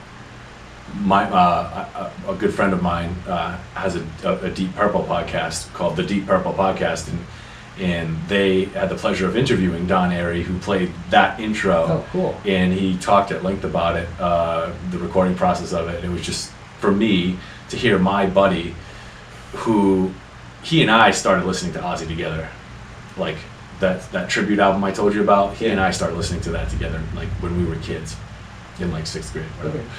so to now hear him interviewing Don Airey, who played the intro to Mr. Corrali, was quite a thrill. Cool. So I just wanted to mention that because it was just so cool to hear that. Yeah. And if you're into Deep Purple, it's called the Deep Purple Podcast. Yeah. So who's this friend of yours? My friend's name is Nathan Beaudry. He's also a Woonsocket guy. I played in some bands with him through the years and collaborated on plenty of musical things with him. But he's just a good friend of mine, like one of my best friends. And he lives out in Chicago now. And he and another friend of his who are just big Deep Purple fans decided to do a Deep Purple podcast, and it started kind of small, but they've gotten to the point where they're pulling in some of the like people that were in Deep Purple's orbit, like Don Airey, who played I think maybe on a record or at least on a tour for Deep Purple, and some other players, like notable guys like that are doing the podcast, and they've gotten some notoriety. So it's cool. I'm so excited and happy for him that he's doing that, and it was again just really cool to hear that episode with him talking to Don Airey, and he was very generous with all of his stories about going to the studio and recording with Ozzy and all that stuff. It's a real cool thing. Oh, cool. Yeah, I'll definitely have to listen to it myself. Yeah, it's good stuff.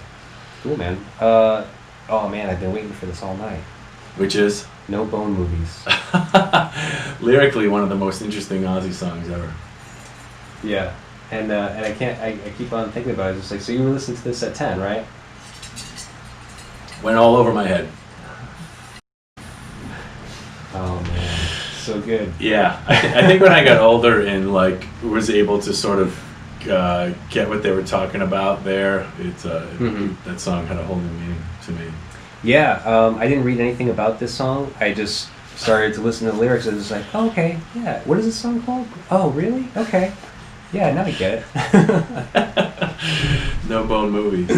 Yeah, man. Oh, so I think, people occasionally create lists of like, okay, top 5 songs that cover this subject. Yeah.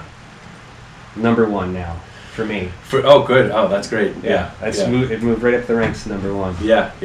I guess there's not a lot of other songs that cover. Well, there's Longview by Green Day. That's true. Yeah, that's true. What's that Aerosmith song? No, it's not an Aerosmith song.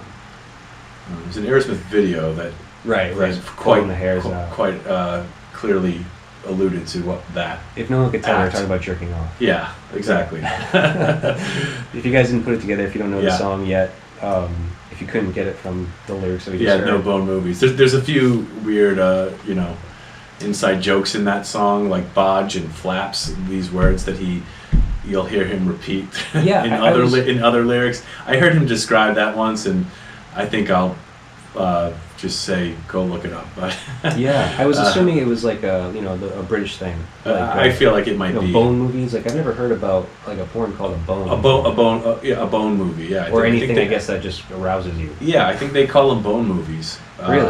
Okay. Yeah, I never knew that. Which I guess makes sense, but yeah, it's nothing that I've ever used to describe an adult film. Right. An adult actress. Like yeah. There's that MTV Video Music Awards where Abigail Breslin was presenting with Cameron Diaz, and she was just like, "I can't believe I'm on stage with you. It's one of the most famous adult actresses ever." And like Cameron Diaz is like getting red in the face, and she's like, "Oh my god!" Because she keeps on calling her an adult actress. An adult. She's just like, yeah, there's a certain connotation to saying that. Yeah, exactly. Yeah, that's funny. And she did do one, which was. Oh, is that right? She did, yeah. Or like some early like softcore thing, like she was topless or something. Yeah. So, I think that's kind of what put her in a little bit more shock than anything, because it could have been around that time that it was released. Like it was like I see. I see. Yeah. Oh, that's funny. The shame. The shame. No Bone Movies, man. If any of you can help it. So we covered that one pretty well. Let's move on to Revelation. Revelation, Mother Earth. So we just listened to Revelation, Mother Earth by Ozzy Osbourne. Here, back at WAR, West Warwick. Yeah, man, that was a pretty good song. That's I feel like that to me that song's a it has like it has movements to it, you know. So you have like the beginning with there's no chorus in this song, which is cool. That's weird. There's like a bit of a little refrain when he says, "Please let my mother live," and it's apparently referring to Mother Earth, but that's it's a little shocking to hear that as a 12-year-old, "Let my mother live." But upon deeper inspection to the lyrics, it's referring to Mother Earth and maybe mankind's sort of ignorance of Mother Earth and stuff like that, which is pretty cool. I mean, I don't know, like Ozzy being like Mr. Progressive back in 1981, or Bob Daisley, right? Which, by the way, I'm noticing now, words in music by Ozzy Osbourne, Bob Daisley, and Randy Rhoads. It seems there's commas there, and I didn't see that. So Bob Daisley is in fact credited. They all are credited with music and words. Sort of a blanket credit. Okay. Yeah. So, but this song is cool. There's it's kind of like a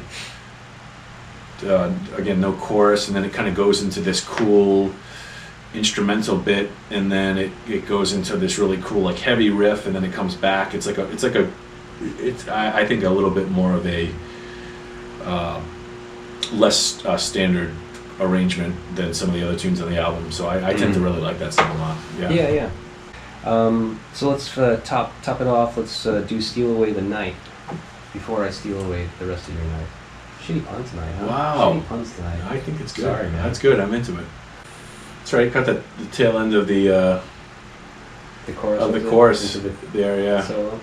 Great Randy riff. To me, that's like just a banger of a Randy riff that what intros the song and what serves as like the riff of the song. It's kind of reminds me of stuff he does in Suicide Solution, and then on the next album, a song like Flying High Again. The way what he's doing with one guitar to do a riff, it's not like I'm trying to drop that riff there. I'm gonna try to see if I can get it at the beginning. Let's see. Nice. Yeah. And great guitar, bass guitar stuff going on. Yeah. In these songs too, like the higher register bass guitar stuff, which I don't know. I guess I don't think about a lot, or feel like it's not so metal. It's again more of a 70s vibe, like what Bob Daisley's doing on the bass, but really like cool, colorful stuff. He's like just adding in the middle of vocal lines, like little fills that really complement what Randy's doing with what sounds like one guitar track. Maybe they doubled it, but it's not like Jimmy Page Guitar Army, like 5 guitars all doing different things. I mean, it's largely like one riff, which is, to me, what makes something like this so cool is that it's just like this one riff carrying the song, and it's, to me, it just sounds like one guitar. I mean, again, it could be doubled, but it's a pretty live sound, I think. It's a live sound, like this is basically what the band would sound like if you saw them. Yeah. You know, there's no filler, there's no second anything. Right. There's no accompaniment. It's just bass, drums, guitar. Yeah. You got to listen to, if you're in the mood, to the tribute album to hear these songs played in the songs from Diary, which you are maybe familiar with a little bit. On what I think is one of the better live recordings, like of a rock band. Like, I don't know, you look at some, like, you know, Cheap Trick live at Budokan, and Frampton Comes Alive, and Kiss Alive, and these awesome like live records. But to me, Ozzy Randy Rhoads tribute is like way up there in terms of sound quality, performance. Different bass player and drummer on that record for most of it, but just again to hear what's going on with Randy doing stuff with just his guitar, like ripping solos and like little rhythm bits in between his solo licks, and like covering all the bases, like just the MVP, you know, of the band. It's so cool to hear. Yeah, I'd have to give it a listen again. I mean, I get a very like short attention span to memorizing music, because I've listened to so much. Yeah, it's just sure. like I need to drill one into my head for like weeks to like really kind of remember a lot of it. Yeah. Or I've had to have like a history with it, like I know. I've known it for years. Totally.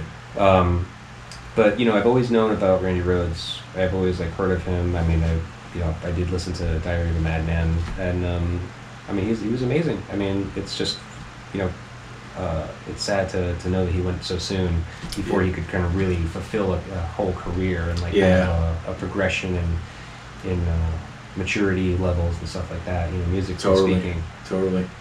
So, but hey, only the good die young. Yeah, I guess. It's almost better sometimes. Like sometimes, like you get this body of work that has been left behind, this legacy.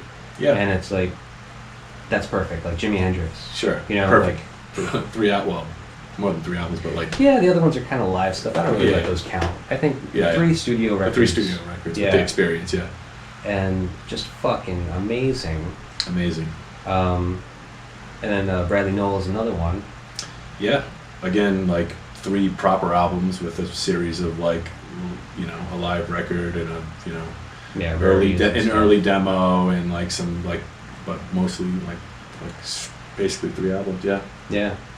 And it's great catalog. Right. How do you feel performing it every night? Or songs from the catalog, I should say, not the whole thing. There's just such fun songs to play, man. It's like I enjoy the hell out of it. I really do. Yeah. You know? It's been so much fun to play those songs, and those songs mean so much to so many people still. Right. Sublime really just has this effect on people that I didn't even realize at the time. I certainly didn't realize at the time when, like, in the mid-90s when they were popular, even around the time of his passing, and still didn't really quite get it when I started the band with the guys, the effect, because I didn't know their full catalog that well until I had to learn it, and really dug into it, and to realize what was, you know, as a songwriter, how incredibly talented and creative and gifted, I mean, kind of that, you know, that Bradley was. He's just incredible. Yeah. And his stuff means so much to so many people. So when people come to see us play and we can kind of like even make them come a little close to feeling those feelings of how much it means is like, right. I mean, it sounds cheesy, man, but it's really true. It honestly is. It's like that music means a lot to a lot of people, and it means a lot that they dig us playing that music and that we get a chance to play it. It's so cool. Yeah. It really is. I bet it is. I mean, you know, evoking emotion out of anybody, like, genuinely is an amazing thing, you know? Right. It's kind of one of the reasons why people do podcasts. Because it's a way to connect with people. Absolutely. And kind of get on a more real level than just kind of like, you know, the personalities you see on national news and right. You know, television shows and fucking stuff like that. You know, it's just like that's this portrayal. You know, largely based on like marketing. Yeah, right. That's the Walmart version of right. what you're doing with the podcast. What I'm doing with the podcast, trying to like actually talk to people.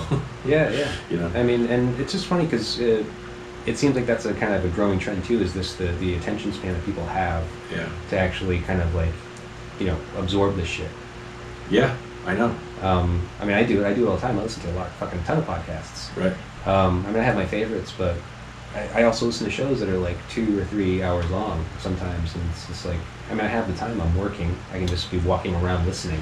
And not really taking away from what I need to do. Right.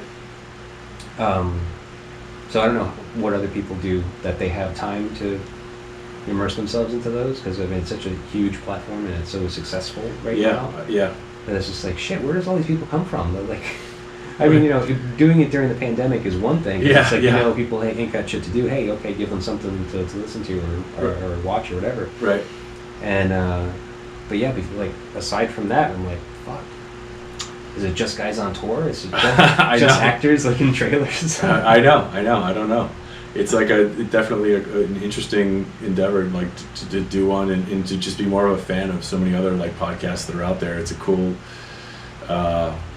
landscape, I think. You know, that you can basically do it for free with limited amount of equipment, and as long as you have something that other people want to listen to you talk about, whether or not you have guests, doesn't even matter, right? You could be an interesting person and just sit there and talk, but. So I guess the idea that anyone can kind of do it, I think some people might kind of bitch about that, like, you know, I've heard broadcasters or people, anyway, and that's kind of almost like a joke. Like, oh, everyone's going to podcast. And yeah, why not? Everyone's got a Facebook page. Everyone's got an Instagram account. Yeah. Everyone's got a Twitter handle. Why can't everyone have a podcast and let the chips fall where they may, right? Like, if you want to listen to my stuff, then listen to it. If you don't, then that's fine. And the same goes, Sounds like you're putting out cool stuff. I dipped into a couple of yours, and I definitely want to dip into a lot more because there's a lot of guests and albums that I'm very interested in, and I have some time on my hands, so. Like, so cool that why not? Why can't we do this? We have the equipment to do it, and if you want to listen. Sure, man. Yeah, there's a couple of guys that I know that have been saying like, I was considering doing one. I'm just like, well, what's the subject? Just start with that. Just start with like, what do you want to talk about? Right. And go from there. Yeah. That's great. Yeah. There's a couple more things I just want to ask you maybe before we wrap up here because it's getting late already. Yeah, man. So, about the band, I was looking into some of the videos you guys have, like, just kind of reading about you guys a little bit, and I realized that you actually had met, if not at least shared a stage with original member from Sublime, Brad, how do you pronounce his name? Bud Gaw. Bud Gaw, yeah. Yeah, you guys played a couple of shows with him? Yeah, so Bud's Sublime's drummer. Right. And, which is fucking cool. That so what do you think played with him at all. Yeah. I think he likes us, he's a cool guy, man. We hooked up with him, so he was with, he played with Sublime with Rome, which is like the new version of Sublime with Rome Ramirez singing. But then he quit that, and he left. Oh, he did? He did. Oh, okay. Right, they had, they've had a couple other drummers since him. So he parted ways with them, and he formed a couple other bands. The band Del Mar is the band that I'm thinking of, that I think was the first band that he played with. And I don't even know how we got hooked up with him, but they did a couple dates with us. Notably Las Vegas. I remember them playing with us in Las Vegas. Sublime with Rome, you mean? No, Del Mar. Okay. Bud's band. With some other guys, and they were really good, and they were really cool. So, yeah, I think Vegas was the first time we really met them. We met Bud and his bandmates in Del Mar, but it was like so cool to meet Bud. And he sat in with the guys, so I happily got up and let him play a couple tunes with the guys. I think he played Pawn Shop, and I think he left his like electronic, like his E-drum kit on stage, and did like Waiting for My Ruka with the guys, which has like an 808 kind of thing going on, 808 timbali, little groove. And so I think he did some of that electronic stuff, and I think that, and this goes back a while actually, but I think that during that show, he and I both did like a drum solo together, and he was on the electronic kit. It was fucking wild, like mind blowing. Just you're performing this band's music, and there's the drummer like playing with you. And he's always been very cool and complimentary. We did a few years beyond that, so we played a few shows with his band, and we came up with the idea of doing a show with him being the drummer, like, and calling it Badfish with Bud. And we did a show in Anaheim, California, at the House of Blues. Mm-hmm. And it was called Badfish with Bud, and Bud came and he played drums for the whole set. So that was like wild too. And leading up to that, he was nice enough to put us all up at his house in Lake Tahoe, and we rehearsed there. Joel and Pat went out a couple days ahead of me, because me as the drummer, I didn't quite need to be there, but I kind of wanted to be there to hang out.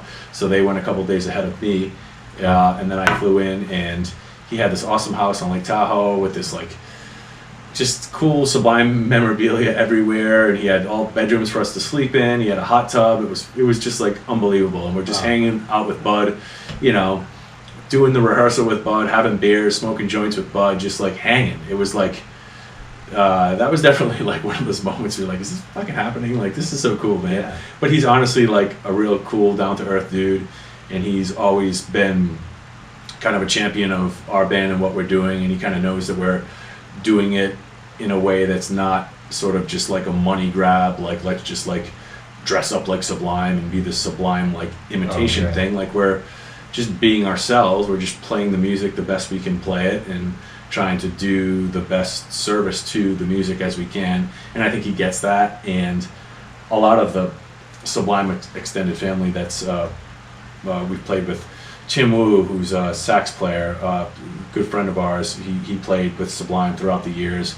He's played with still playing with Long Beach Dub All Stars, maybe with Long Beach Short Bus, these other incarnations of Sublime after Bradley passed away. Yeah. Todd Foreman, who's a saxophone player, he's played with us and done a couple tours with us. He's also a saxophone player, played on their early albums. We've met Troy, Bradley's widow. We did a tour with Jacob, Bradley's son, who has his band Law, which is fucking incredible. Really? On the last tour we did was with Law, which is, so Jacob Knoll is the front man to this band, and he gets up there like commanding the stage, and their music is heavy. It's not really like Sublime. It has a little hints of Sublime here and there, but and I'm not trying to say all this to say like, oh, look at all the Sublime type people we know, but my point is that like we've been able to like kind of hang with these people, and they kind of like are okay with what we're doing. It's they know that we're doing it respectfully, and we've had like awesome times hanging with them, doing really cool shows, in meeting a lot of the Sublime extended family. So it's just really cool to think that, you know, having done this as many years as we have, to get sort of an informal seal of approval from some of Sublime's extended family, it just feels really good, and like you know, that they are down with like what we're doing and just kind of keeping the music going because we love it so much. It's a good feeling. Amazing. So my last question for you, man, was just that you know, we were just talking about you know, your Badfish is now kind of connection with the legacy of Sublime. Yeah. And you know, all of the incantations that have come since it, with the original members and other, like, you know, touring members and so forth of the band. So I think I kind of already answered my question. Like, that answered my question, is that, so that estate is kind of comfortable with what you guys are doing. Like, you never get any trouble for them, obviously, because Bud likes you. Yeah, I mean, there's Bud, and then there's Troy, who's Bradley's wife, Bradley's widow, and I think she is kind of the estate. I really don't know like the where the lines are drawn, but I know that the people we've come into contact with seem to be all cool with it. Like, we've never gotten any like cease and desist orders. I mean, I think technically, like, cover bands, which I guess we're just a cover band, right? I mean, it's what we are. Like, you know, a tribute band, but we're playing other people's music.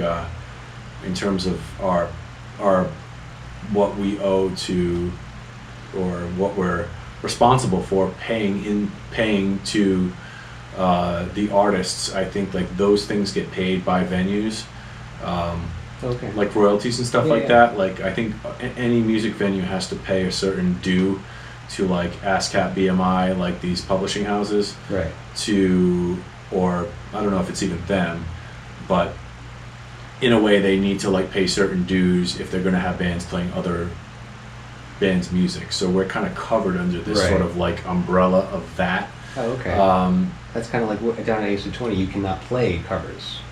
So they probably don't pay those dues. Exactly. I mean, and it's deliberate. They do it on purpose. They do it on purpose because they're fostering like original and artists, in general, original stuff, which is totally cool. And hey, they don't have to pay those dues. Yeah, but so, I mean, even being the Superheroes, I mean, we did an occasional cover. Yeah. But so if we played there, we just couldn't do the cover. Really? And no kidding. They wouldn't allow you to. They don't even allow you to fucking do it in a warm up.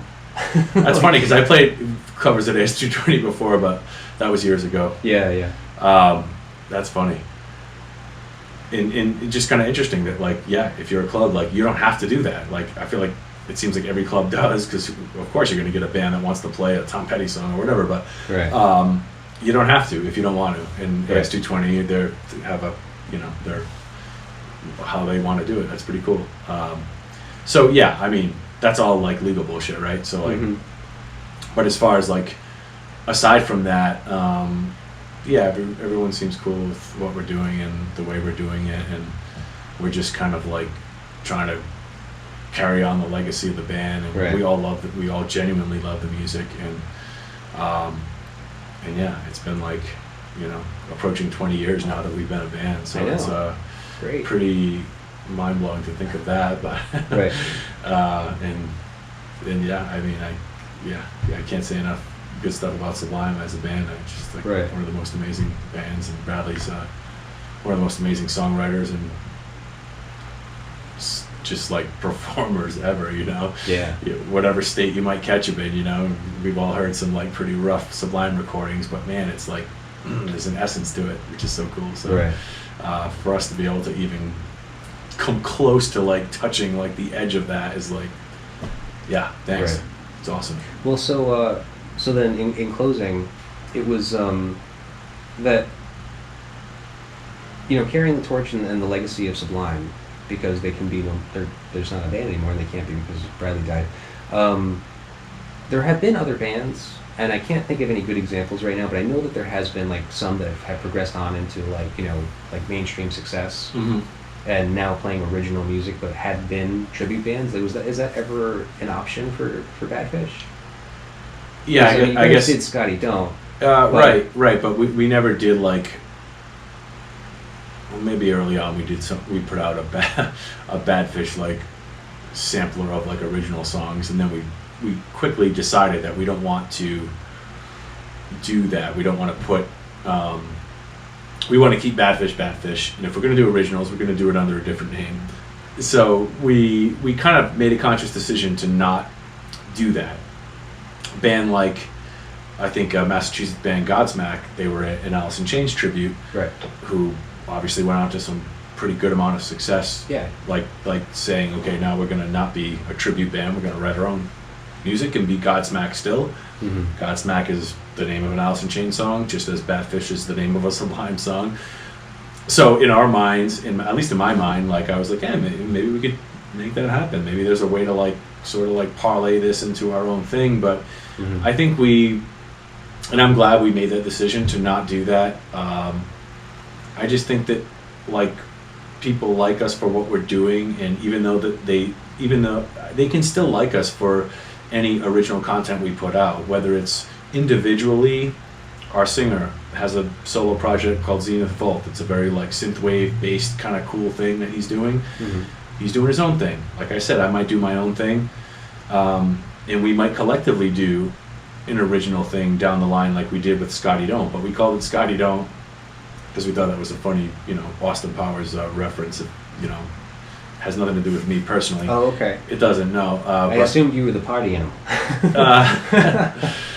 Well, that might be true too, but it was more of an Austin Powers reference. So we might do that type of thing again as a band. Who knows? But I think that we just kind of made that decision to keep the Badfish name as Badfish, doing our tribute to Sublime, mm-hmm. and I think that was kind of like the right move, you know. Yeah.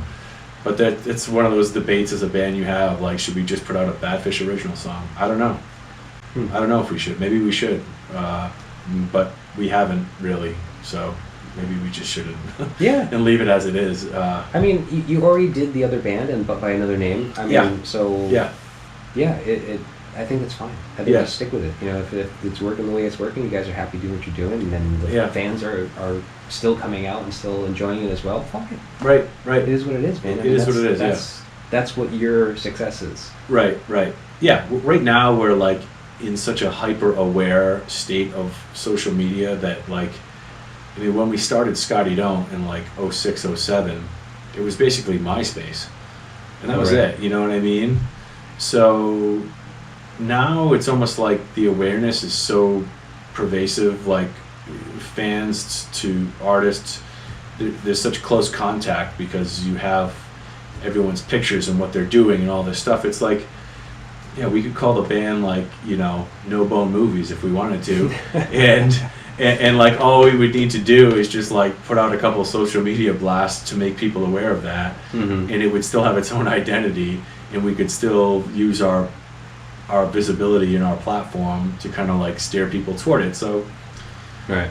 Even now more than ever, I don't think it's that big of a deal to have a different band name, but it's always up for. It's never off the table. Yeah. Yeah. All right, man. Just curious. Right. Yeah. Hey, it's been a fucking pleasure talking with you, man. Likewise, man. This has been great. I really enjoyed it. I love talking about old music and stuff that really speaks to me, and so much fun. Thank you for the cool record. I mean, it's been a pleasure learning about it and getting to know Ozzy a little better. Yeah. And yeah, man, it's been a pleasure to get to know you a little better too. Yeah, same here, man. Best of luck to you with the tour coming up, or at least the shows. The shows. And hopes of a tour coming up soon. Yes, indeed. And maybe we'll see you there. Okay, yeah. Excellent. Pleasure, Scott. Okay, thank you, James. Appreciate it. Take care. Cheers. It's like I'm drinking when I'm driving. And there's a way that I can keep myself inside this lane. And then we'll do it again, just like a couple of friends. Make it all perfect and we'll fuck it up in the end. But in the end we're fine, that's right, we're so fine.